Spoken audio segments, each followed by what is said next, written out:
உங்கள் சத்யாவில் இப்பொழுது ஆடி அதிரடி தள்ளுபடி.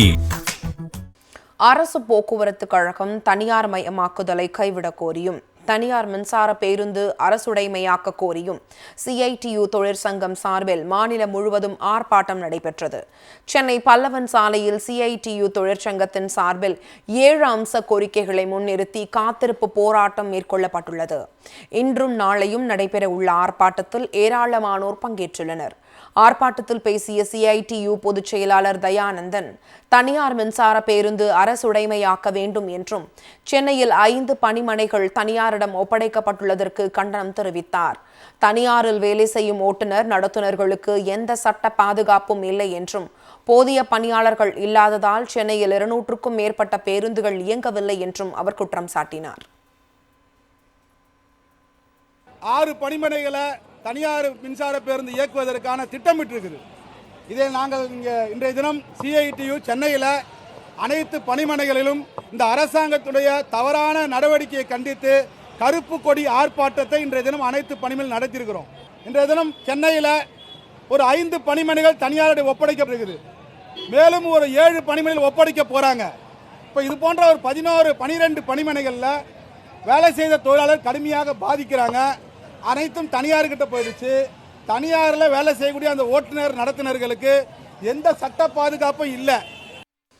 அரசு போக்குவரத்து கழகம் தனியார் மயமாக்குதலை கைவிடக் கோரியும் தனியார் மின்சார பேருந்து அரசுடைமையாக்க கோரியும் CITU தொழிற்சங்கம் சார்பில் மாநிலம் முழுவதும் ஆர்ப்பாட்டம் நடைபெற்றது. சென்னை பல்லவன் சாலையில் CITU தொழிற்சங்கத்தின் சார்பில் 7 அம்ச கோரிக்கைகளை முன்னிறுத்தி காத்திருப்பு போராட்டம் மேற்கொள்ளப்பட்டுள்ளது. இன்றும் நாளையும் நடைபெற உள்ள ஆர்ப்பாட்டத்தில் ஏராளமானோர் பங்கேற்றுள்ளனர். ஆர்ப்பாட்டத்தில் பேசிய CITU பொதுச் செயலாளர் தயானந்தன், தனியார் மின்சார பேருந்து அரசுடைமையாக்க வேண்டும் என்றும் சென்னையில் 5 பணிமனைகள் தனியாரிடம் ஒப்படைக்கப்பட்டுள்ளதற்கு கண்டனம் தெரிவித்தார். தனியாரில் வேலை செய்யும் ஓட்டுநர் நடத்துனர்களுக்கு எந்த சட்ட பாதுகாப்பும் இல்லை என்றும் போதிய பணியாளர்கள் இல்லாததால் சென்னையில் 200க்கும் மேற்பட்ட பேருந்துகள் இயங்கவில்லை என்றும் அவர் குற்றம் சாட்டினார்.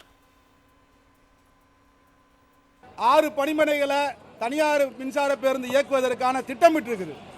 இதை நாங்கள் இன்றைய தினம் CITU சென்னையில் அனைத்து பணிமனைகளிலும் இந்த அரசாங்கத்துடைய தவறான நடவடிக்கையை கண்டித்து கருப்பு கொடி ஆர்ப்பாட்டத்தை இன்றைய தினம் அனைத்து பணிமனைகள் நடத்தியிருக்கிறோம். இன்றைய தினம் சென்னையில் ஒரு 5 பணிமனைகள் தனியாரிடம் ஒப்படைக்கப்படுகிறது. மேலும் ஒரு 7 பணிமனைகள் ஒப்படைக்க போகிறாங்க. இப்போ இது போன்ற ஒரு 12 பணிமனைகளில் வேலை செய்த தொழிலாளர் கடுமையாக பாதிக்கிறாங்க. அனைத்தும் தனியார்கிட்ட போயிடுச்சு. தனியாரில் வேலை செய்யக்கூடிய அந்த ஓட்டுநர் நடத்துனர்களுக்கு எந்த சட்ட பாதுகாப்பும் இல்லை. உங்கள் சத்யாவில் இப்பொழுது ஆடி அதிரடி தள்ளுபடி.